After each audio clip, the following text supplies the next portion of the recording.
Bonsoir à tous et bienvenue. On démarre ce journal avec le prix du super en hausse, mais celui du gasoil reste inchangé. Pour limiter l'impact de la guerre en Ukraine sur les ménages, l'État maintient les subventions. C'est ce que révèle le porte-parole du gouvernement.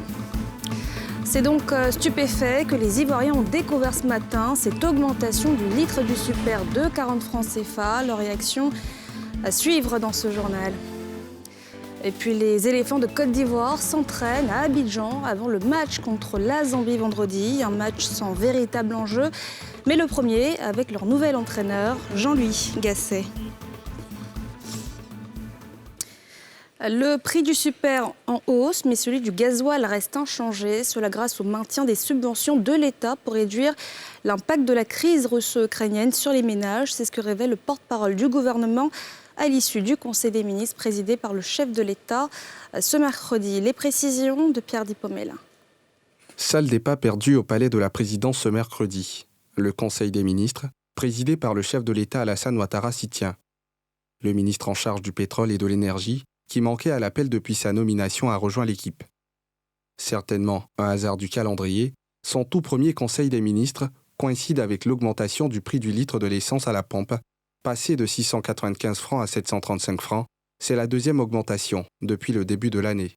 Pour réduire l'impact sur la population, c'est près de 200 milliards de francs CFA que le gouvernement ivoirien a dégagé en guise de subvention, dont la dernière s'élève à 80 milliards. C'est ce qui ressort des explications du porte-parole du gouvernement au terme du Conseil des ministres. Il y a un effort important qui est fait par le gouvernement. Le gouvernement a décidé de maintenir le prix du gasoil parce que c'est le prix du gasoil qui impacte le plus sur le marché. Donc, une fois de plus, au lieu d'appliquer de façon automatique cette variation du cours à l'international sur le prix à la pompe, le gouvernement a fait un effort supplémentaire qui va nous coûter 80 milliards de nos francs. Si vous vous souvenez de la période de janvier à avril, le gouvernement avait apporté une subvention d'environ 120 milliards. Pour le mois de mai, vu l'augmentation qu'il y a eu à l'international, le gouvernement, en maintenant le prix actuel de 735 francs, est obligé d'apporter une subvention d'environ 80 milliards.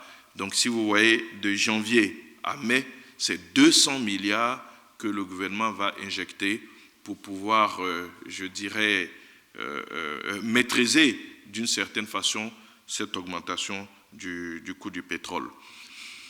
Au cours des échanges que nous avons eus avec vous, nous avons dit que nous devons nous attendre à d'autres augmentations tant que la crise russo-ukrainienne va durer. Ce choc exogène est dû à la guerre russo-ukrainienne, précise le ministre Amadou Koulibaly. La guerre en Ukraine, elle, semble s'enliser, malgré les pluies de sanctions de l'Occident contre la Russie. Nouvelle envolée donc sur le prix du super ce mercredi. Il est passé de 695 francs CFA à 735 francs CFA, soit une hausse de 40 francs qui a stupéfait les usagers de la route, comme nous le montre cet élément de Mardoché Kwasi et Tanguy Konan. Les usagers au tracteur du transport en Côte d'Ivoire ont découvert ce mercredi, dans les différentes stations-service, que le prix du super sans plomb a connu une hausse de 40 francs CFA. Une situation mal vécue par ces derniers qui se disent surpris par cette augmentation. On ne s'attendait pas à ça. Ça aura vraiment beaucoup de répercussions sur notre budget. Le gouvernement aurait dû informer la population du fait qu'il y aura une augmentation, mais chose qui n'a pas été faite. On n'y peut rien. On n'a vraiment pas vu de communication là-dessus. Si tu veux augmenter le transport maintenant, les clients vont grogner. Et puis à l'air là, le cabinet augmente. Bon, vraiment, nous actuellement, on sait que le monde même a un problème, mais nous demandons à l'État de continuer de faire un effort, sinon c'est pas bon. Du côté des clients des transports en commun et du citoyen lambda, on craint que cette nouvelle hausse du prix du carburant entraîne par effet de boule de neige une nouvelle flambée des prix des autres produits et services. On craint que les prix des marchandises augmentent et nous demandons au gouvernement de faire un effort pour stabiliser les choses. Toute part du transport, donc tout il y a l'augmentation. Donc en ce jour, si vous me dites qu'aujourd'hui encore il y a une augmentation, donc c'est dit que vraiment le citoyen lambda là, va souffrir aujourd'hui. Même si la majorité n'utilise pas le super sans plomb, les transporteurs, par la voie du Haut Conseil des transports terrestres, entendent prendre des dispositions pour éviter que cela impacte négativement leurs affaires et la vie des populations. Quel que soit donc le caractère assez minime de ceux qui consomment l'essence, il va falloir à ce stade donc des démarches que nous engageons très rapidement, des démarches en vue de prendre des dispositions avec les autorités compétentes, notamment le ministère des Transports, pour qu'on puisse orienter ou donner une sorte de solution ou de proposition pour que véritablement ce secteur, ce petit secteur qui consomme l'essence-là, n'ait pas donc un impact sur le transport, donc sur la vie donc, du consommateur. Contrairement à la rumeur qui a circulé, annonçant une augmentation de 30 francs CFA du prix du litre du gasoil, le prix de ce carburant est maintenu à 615 francs CFA, tandis que celui du litre de pétrole lampant, lui, passe de 615 francs à 645 francs CFA, soit une hausse de 30 francs CFA. Le dynamisme de l'économie ivoirienne attire des investisseurs. Cet après-midi, l'association familiale Mouliès a été reçue dans ce cadre par le Premier ministre Patrick Hachi. Objectif, présenter leur projet d'investissement en Côte d'Ivoire. Nadja Edjar, Harouna Zeba. Contribuer au développement de l'économie nationale par des investissements dans divers secteurs d'activité. C'est ce qui a motivé la rencontre entre le Premier ministre Patrick Hachi et cette délégation de chefs d'entreprise internationaux. Alors l'immédiat, d'abord, ça commence par des rencontres. C'est-à-dire qu'avant d'investir, en fait, il faut que les hommes se comprennent leur convergence. Et ce qui vient de se passer est, à mon avis, quelque chose de très fondateur, puisque nous avons chacun de notre côté, de part et d'autre des délégations, signifié nos savoir-faire de notre côté et les priorités pour la Côte d'Ivoire exprimées par Monsieur le Premier ministre. Et il s'est passé quelque chose d'assez incroyable et magique, c'est que les choses se rencontrent. On a parlé de filière agricole, nous avons parlé de logement et de formation pour les Ivoiriens. Et ce sont nos savoir-faire. Donc, comme nous convergeons, nous sommes capables désormais d'aller vite. Au nombre des premières, pour matérialiser ce partenariat, l'ouverture du premier magasin Auchan, d'origine française à Abidjan, à la date du 15 juin. Objectif visé, une dizaine de magasins d'ici la fin de l'année et entre 50 à 80 à long terme sur l'ensemble du territoire national. Le commissaire Ange Kessi Kwame, commissaire du gouvernement, était face à la presse aujourd'hui au tribunal militaire des deux plateaux. Objectif, présenter aux journalistes et au grand public les résultats de la brigade anti-raquettes mise en place pour lutter contre les infractions commises par les forces de l'ordre. Salif Yalekwe, Mathurin Badé. L'unité de lutte contre le racket travaille à ce que les citoyens ne soient plus troublés dans leur quiétude par certains éléments des forces de défense et de sécurité qui posent à l'encontre de ceux-ci des actes répréhensibles. En dehors du racket et de la corruption qui sont les infractions les plus courantes, on note des cas de troubles à l'ordre public. Des infractions que le tribunal militaire est déterminé à combattre au sein des forces de l'ordre. Les bavures, les homicides, les viols, les rackets et l'escroquerie. Au niveau de l'escroquerie, nous avons eu près de 245 plaintes. Toutes ces plaintes-là portent, pour la plupart, à 80% sur des personnes qui remettent de l'argent à des militaires ou à des policiers pour, en retour, avoir le succès de leurs parents dans un concours. Les plaintes ne sont pas payantes. Rien n'est payant. Rien n'est payant. Ni retrait de plainte, ni pose de plainte, rien de tout n'est payant. Et je pense que celui qui le fait, il faut nous le signaler rapidement. La lutte contre la raquette continue. Et le travail de nos anti-raquettes ne finira pas.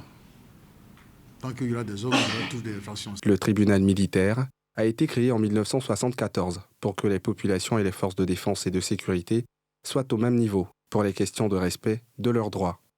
Il s'appuie depuis quelques années sur l'unité anti-raquette qui est chargée d'interpeller les policiers, militaires et gendarmes qui se rendent coupables d'infractions. Le ministre Bouaké Fofana, en charge de l'assainissement et de la salubrité, s'est rendu dans des zones à risque dans le district d'Abidjan et notamment dans la commune d'Abobo et de Cocody afin de convaincre les populations de quitter les périmètres dangereux. Une sensibilisation avant le 5 juin, date du déguerpissement. Les précisions de Pierre Dipomélin. Les quartiers Plaque et Koulécha à Abobo, ensuite Laurier Neuf à Akwedo dans la commune de Cocody. Des zones à risque visité par le ministre de l'Hydraulique, de l'Assainissement et de la Salubrité, en prélude des pluies diluviennes annoncées par la météo. À chaque étape, le ministre a porté aux habitants de ces zones dites dangereuses le même message de sensibilisation celui de la préservation des vies. Nous venons d'Abobo-Plaque. Vous voyez des maisons qui sont vraiment au bord du ravin. Et chaque fois que je viens sur le terrain et que je vois ce genre de situation, ma prière c'est que si je ne dis rien, je ne fais rien. Et que je pars. Et que malheureusement cette nuit il pleut. Que cette maison que j'ai vue à 14h à Abobo-Plaque glisse et qu'il y a des morts, je m'en voudrais à titre personnel.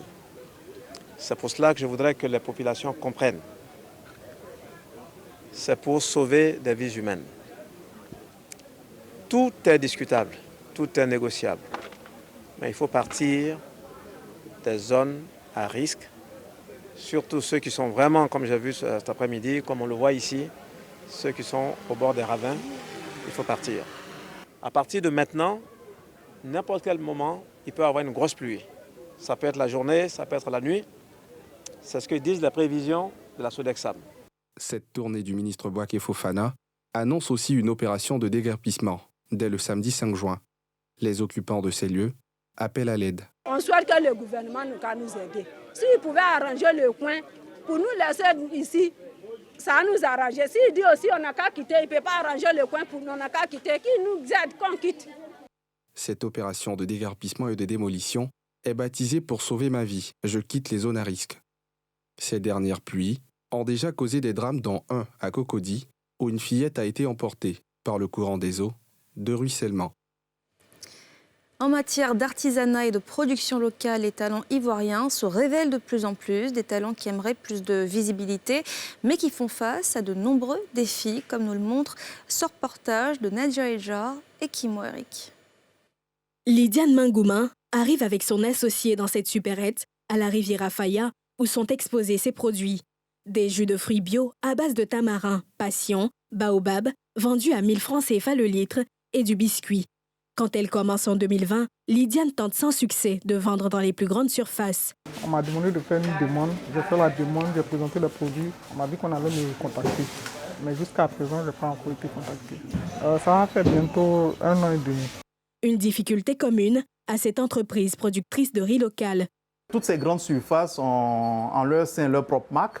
Nous avons essayé, seulement que pour y entrer, il y a des coûts qui sont assez importants. Pour des petites structures comme les nôtres, 3 millions de francs CFA, c'est le montant qui a été demandé à cette jeune structure par l'une des chaînes de supermarchés. Aujourd'hui, c'est dans ses propres boutiques et sur les marchés que l'entreprise commercialise. Des prix qui rivalisent avec ceux de la concurrence. Par exemple, pour ce sac de 4,5 kg de riz local parfumé au jasmin, il faudra débourser 2 750 francs CFA. Nous avons essayé plutôt de pouvoir donner l'opportunité à tous les Ivoiriens de pouvoir consommer local. Les prix varient entre 350 francs et 700 francs le kilo. Si l'accès aux grandes surfaces s'avère difficile, cette supérette a inclus dans sa vision la promotion des produits locaux. Les deux se vendent, mais il faut dire que les produits locaux, la difficulté c'est que les produits locaux sont un peu chers parfois. Quand je prends par exemple des jus, le jus qui est fabriqué localement est plus cher que le jus qui est importé ou bien ce qui est fait de façon industrielle. Des produits plus chers, pas toujours vérifiés, si l'on s'en tient aux propos de ce maître artisan spécialisé dans la maroquinerie. Quand on parle d'artisanat, on parle d'articles faits main.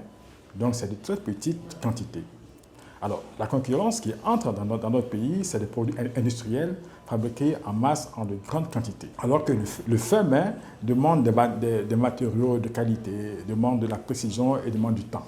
Par exemple, quand je produis dans le mois 100 paires de chaussures, dans le mois, et que le voisin à l'extérieur produit par jour 2000 à 4000 paires, mais je ne serai pas compétitif, je ne serai pas concurrentiel.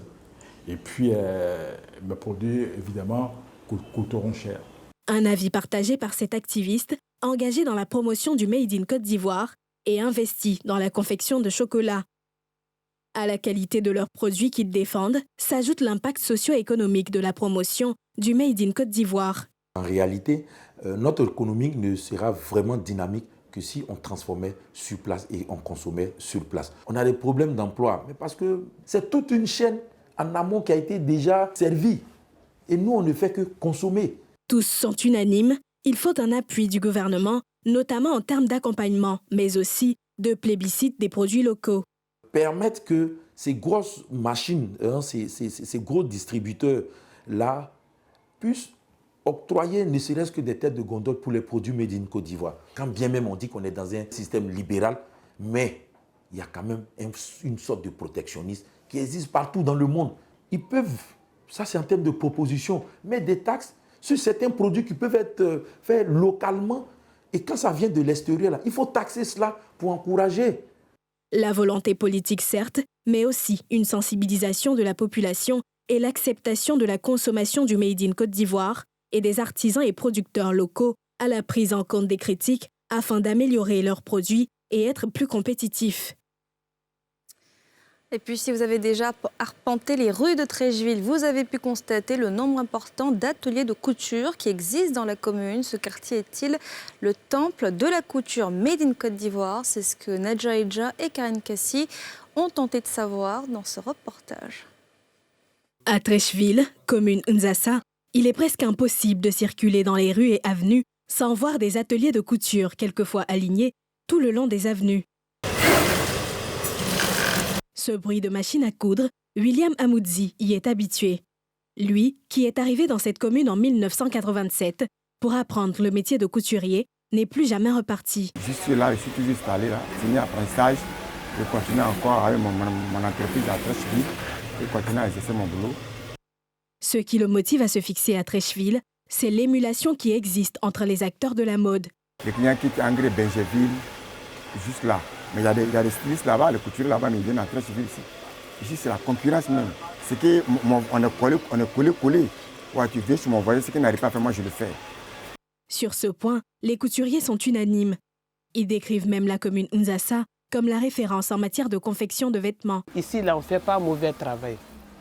Tout le monde connaît Treichville. Couture là, c'est meilleur. Si tu n'es pas fort là, il ne faut pas venir installer ici pour faire couture.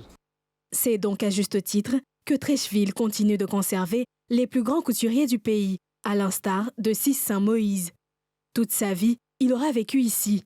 Son amour pour la couture dure depuis l'enfance. Une histoire de longue date, comme celle qui lie Treichville à la mode. Treichville a été l'une des premières communes habitées par les fonctionnaires. Et c'est eux donc qui avaient des vêtements de type occidental dans une certaine mesure. C'est comme ça que, selon leurs besoins, les tailleurs de la commune ont commencé donc à les solliciter. Il y a l'arrivée des populations d'Afrique de l'Ouest, et du Sénégal, du Mali, de la Guinée et du Burkina. Tout ça a contribué à faire en sorte qu'on puisse trouver toutes sortes de vêtements à Treichville. Et cette tradition a perduré. Outre les stylistes et couturiers, tous les acteurs, en allant de la broderie à la vente de tissus et matériel, sont bien représentés et facilitent l'activité. Ici, en fait, la promiscuité fait qu'on a tout sur place. On a les tailleurs sur place, on a les merceries, on a les vendeurs de tissus, on a les réparateurs de fer à repasser, on a les mécaniciens pour réparer les machines, on a vraiment tout ce qu'il faut pour faire la couture. On n'a pas besoin de se déplacer en fait. Du potentiel valorisé par ce styliste qui a initié le Nzassa Festival, un festival de mode en pleine rue pour encourager les acteurs de la mode de cette commune et susciter l'intérêt auprès de la population. Après une première édition en 2016 et une deuxième en 2017, la troisième édition devrait se tenir très prochainement. Vendredi, les éléphants de Côte d'Ivoire affrontent les aigles de la Zambie dans le cadre des éliminatoires de la CAN 2023. Un match sans véritable enjeu, mais qui va permettre au nouveau coach des mastodontes de faire connaissance avec son effectif et aussi avec le public ivoirien. À quelques jours de ce rendez-vous à Yamoussoukro, Jean-Luc Gasset et ses hommes s'entraînent à Sol Béni, un entraînement suivi ce mercredi par Mardoché Kwasi et Tanguy Kona. 21 joueurs sont présents au centre d'entraînement de l'ASEC Mimosa pour ce premier regroupement de l'ère Jean-Louis Gasset. On note donc quelques absents pour blessures ou maladies, parmi les 25 convoqués, notamment Maxwell Cornet, Nicolas Pépé, Odilon Kossonou, Eric Bailly. Hassan Kamara, lui, est absent en raison d'un examen scolaire. Pour pallier ces absences, Jean-Louis Gasset et son staff ont fait appel à Emmanuel Abadou de KSE Oupen, Kwasi Atoula Yao de la SEC Mimosa et Oumar Diakité de Salbourg. Ce dernier a rejoint le groupe mardi après-midi. Demain jeudi, Serge Aurier et ses camarades vont rallier Yamoussoukro, la capitale politique de la Côte d'Ivoire, où Jean-Louis Gasset va animer sa première conférence de presse en tant que sélectionneur de la Côte d'Ivoire. Une conférence de presse qui va précéder la dernière séance d'entraînement du groupe sur la pelouse du stade de Yamoussoukro, où il affronte le lendemain vendredi la Zambie. Ce match compte pour la première journée des éliminatoires de la CAN 2023, prévue en Côte d'Ivoire. Les éléphants déjà qualifiés vont profiter de ces rencontres pour préparer la compétition qui démarre dans un peu plus d'1 an. Et voilà, c'est la fin de ce journal. Merci de l'avoir suivi. Retrouvez demain à 19h50 Evelyne, débat, excellente suite de programme sur la nouvelle chaîne ivoirienne.